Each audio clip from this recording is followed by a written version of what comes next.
Hey, what's going on, YouTubers? It's Armed Citizen 76 back at you again, another video here. Today we're going to take a look at a new pistol I picked up today, talk a little bit about it, and tell you why I chose it, and try to make this quick. Here in the box we have a Ruger lcrx model. It comes in this bag here. A great firearm, made in America. However, this bag is made in China. Kind of my little gripe with Ruger. But other than that, Ruger's a great company, great customer service. They stand behind their products.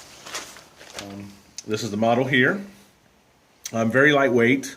I'd have to get back on the website to see what it is. I want to say it's somewhere around 11, 12 ounces, but I could be wrong. Excuse me. Probably should have looked that up before I started it. Comes with this grip here, which is like a Hogue Tamer grip. Feels very comfortable in the hand. This gun is made out of polymer, steel, and aluminum. This part here, kind of your receiver part, is polymer. The cylinder and the barrel is steel, and the frame part is aluminum. And when it comes to revolvers, I prefer to have the hammer.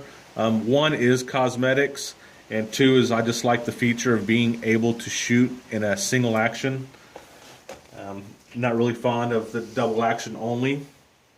And when I was looking at revolvers, I've always liked Colt, but you're not just going to go find a new production Colt. So for the money, Smith & Wesson has always been pretty much your best revolvers, at least in my opinion.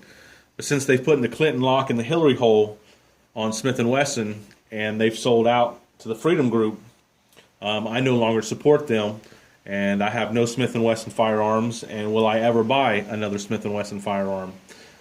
Main reason is because of the lock that they are now putting on it, and so that's what kind of led me to the Ruger, because Ruger is a great company and it's made in America, and there's no locks on this firearm, and I don't feel that I need a lock on my firearm. And another thing that led me to a revolver is that I used to carry 38s all the time, but I just wanted something with a bigger capacity, so I started carrying a Glock G30 there for a couple years. But always back in the back of my mind, I've always had that spring failure on the magazines for leaving the magazines loaded all the time. And I know that myth has kind of been debunked, that it's not the actual compression of the spring, it's the cycling of the spring that wears it out, of loading and unloading and loading and unloading.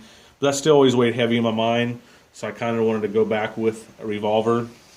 And being the changes that Smith & Wesson has made to their firearms with the lock, and Colt no longer making new production revolvers, that opted me to Ruger.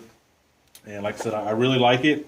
Haven't had a chance to take it out and shoot it, but it's a very fit and finish firearm. Seems to be of good quality, and I really like it. And it's very lightweight.